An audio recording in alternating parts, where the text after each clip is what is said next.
Salut à tous, merci de vous être arrêtés sur cette vidéo et bienvenue sur Strong and Fit by Antoine et dans cette nouvelle vidéo des Pure Monday.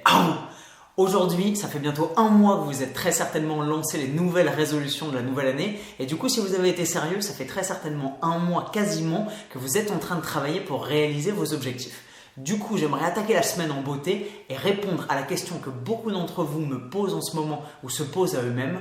Combien de temps va prendre ma transformation physique? Combien de temps ça va prendre? Qu'il s'agisse de perte de poids ou de construction musculaire ou tout simplement de façon plus globale d'atteindre le niveau physique ou le corps dont vous rêvez, combien de temps ça va prendre? Tout le monde, à un moment ou un autre, se pose la question et en ce moment même, beaucoup d'entre vous me la posent. Alors, déjà, j'aimerais qu'on comprenne ensemble pourquoi les gens se posent cette question. À mon sens, les gens se posent cette question relativement stressante et angoissante de combien de temps ma transformation physique va-t-elle prendre, pour la bonne et simple raison qu'ils ne sont pas sûrs de leur méthode. Quand on est sûr de sa méthode, quand on est certain de faire ce qu'il faut tous les jours pour faire avancer ses objectifs et progresser vers son but ultime, on n'est pas angoissé du temps que ça va prendre puisqu'on sait que la démarche et la dynamique dans laquelle on est et on s'implique jour après jour va nous amener petit à petit vers le résultat escompté, forcément.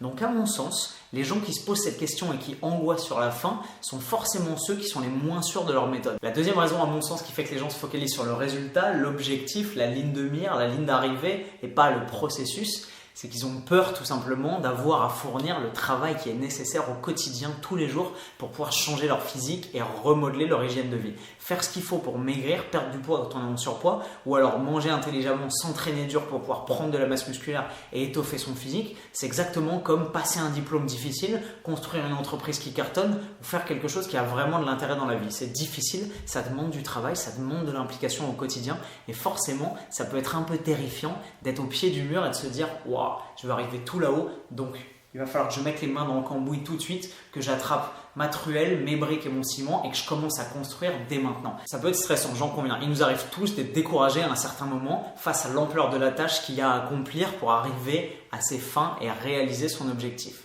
Mais c'est nécessaire. Le travail pour vous changer, pour vous transformer physiquement est une condition sine qua non de la réussite. Et c'est à mon avis la raison pour laquelle les gens se focalisent sur le résultat. Plutôt que d'essayer de regarder de façon réaliste et modeste le travail qu'ils ont à accomplir pour y arriver, forcément, ils préfèrent vivre avec des œillères et se contenter de contempler le résultat et de rêver doucement en se disant « Ouais, peut-être que dans 3 mois, 6 mois ou 1 an, j'en serai là. » Pas sûr. Vous en serez là si vous fournissez dès aujourd'hui et jour après jour la quantité de travail nécessaire pour vous faire passer de votre état actuel à l'état que vous essayez de poursuivre. Et la troisième raison, à mon sens, qui fait qu'on est surtout focalisé sur le résultat plus que sur le processus, c'est la façon dont on a été formaté année après année depuis tout petit par la structure et la construction du modèle scolaire. À mon sens, à chaque fois que vous passez un diplôme, que ce soit le brevet, le bac ou alors un BTS, une licence, un master ou un doctorat, vous savez en mettant les pieds à l'école, sauf quand on est tout petit parce qu'on n'en a pas forcément conscience, mais plus tard on en prend vite conscience, vous savez, dès que vous mettez un pied à l'école, combien de temps ça va prendre.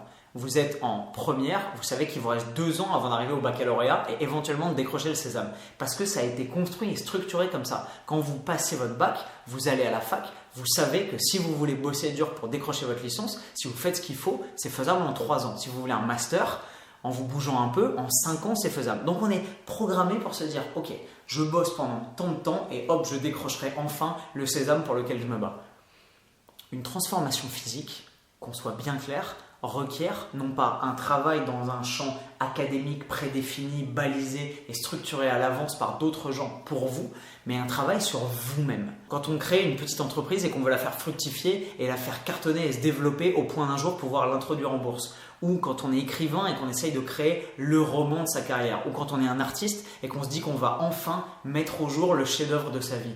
Est-ce que vous pensez qu'on se dit bon, il faut que ce soit fait dans 6 mois ou dans 1 an? Non, c'est un travail sur vous-même, c'est un travail qui vient de l'intérieur, c'est quelque chose que vous allez produire avec votre cœur, avec vos tripes. Vous ne pouvez pas savoir le temps que ça va prendre. Ce que vous pouvez faire en revanche, c'est travailler dur jour après jour et de façon efficace, rentable et optimale pour faire avancer petit à petit votre projet. Ça, c'est entre vos mains. Le temps que ça va prendre, le délai, la time frame et le temps que vous allez mettre pour passer éventuellement la ligne d'arrivée, qui se sera en plus certainement déplacée au fur et à mesure que vous allez avancer, mais bref, est variable. Combien de temps ça va prendre est une question qui n'a pas de réponse. On est tous différents, on a tous un potentiel génétique différent, on a tous une façon d'appliquer les principes qui fonctionnent de façon différente, on a tous une éthique de travail qui est différente, on a tous un rythme de travail, une capacité à produire du travail et à avancer sur nos objectifs qui est différente. Combien de temps ça va prendre? Personne ne le sait. Quand un client arrive à moi et me dit « Ouais, pendant combien de temps tu penses que je peux avoir ce physique-là » J'en sais rien, toi non plus. Personne ne connaît ton potentiel génétique. Si tu n'as jamais fait de sport et que tu t'es jamais entraîné, tu sais même pas comment ton corps réagit. Ce que je peux faire en revanche, c'est te promettre que je vais faire mon maximum pour te fournir tous les outils et toutes les méthodes pour faire avancer ton projet le plus rapidement et le plus efficacement possible. Si tu fais la même chose et que tu t'investis et que tu te donnes comme il se doit, corps et âme, pour pouvoir progresser de façon efficace et intelligente, peut-être que ça ira le plus rapidement que le contexte, ta génétique et tes obligations te le permettent. Mais c'est la seule réponse qu'on peut faire. Mon but donc, vous l'avez compris, c'est de vous inviter à changer de dynamique mentale. Non pas simplement comme des enfants, regarder la piñata et la petite lumière au bout du tunnel et essayer de se focaliser sur le résultat et l'arrivée. Non, faire ce qu'il faut de façon honnête, modeste et travailler tous les jours pour pouvoir faire avancer la machine. Quoi qu'il arrive, quel que soit le type de progrès que vous faites, quelle que soit la taille du pas en avant que vous allez faire, à partir du moment où vous avancez, à partir du moment où vous faites ce qu'il faut pour progresser, la bataille est gagnée. Si vous êtes certain de votre démarche et de votre méthode, vous savez que vous allez atteindre un jour ou l'autre votre objectif. Et du coup, il n'y a plus de stress, il n'y a plus d'angoisse, il n'y a plus d'appréhension de y arriver ou pas en 6 mois ou en 1 an. Non, vous savez que vous allez y arriver parce que vous savez que votre méthode est la bonne et vous savez que votre travail va forcément porter ses fruits. Et du coup, vous êtes libéré, vous êtes forcément plus léger et vous pouvez vous concentrer en toute tranquillité sur le travail à faire jour après jour plutôt que d'angoisser sur la possibilité virtuelle de l'accomplissement ou non d'un objectif. Voilà, vous l'avez compris, le but de cette vidéo, c'était tout simplement de vous amener à changer de dynamique mentale et reconsidérer l'importance du processus plutôt que de la ligne d'arrivée et de l'objectif. Vous le savez, sur ma chaîne, j'ai à cœur, surtout en ce moment depuis 1 mois, de vous fournir clé en main tous les outils, toutes les clés d'analyse, de compréhension et de réflexion, ainsi que les méthodes qui vont vous permettre de rentabiliser vos efforts, d'optimiser votre charge de travail et de vous permettre de bosser de façon plus intelligente, plus efficace et plus maligne pour aller tout là-haut et atteindre vos objectifs. Travaillez intelligemment, soyez malin, réfléchissez à ce que vous faites et bossez dur. Une éthique de travail est l'outil le plus puissant pour atteindre vos objectifs, quels qu'ils soient et quoi qu'il arrive. Et comme d'habitude, vous le savez, je vous retrouve demain matin, 6h du mat pour une nouvelle vidéo sur Strong and Fit by Antoine. Plus fort et plus fit. Bam!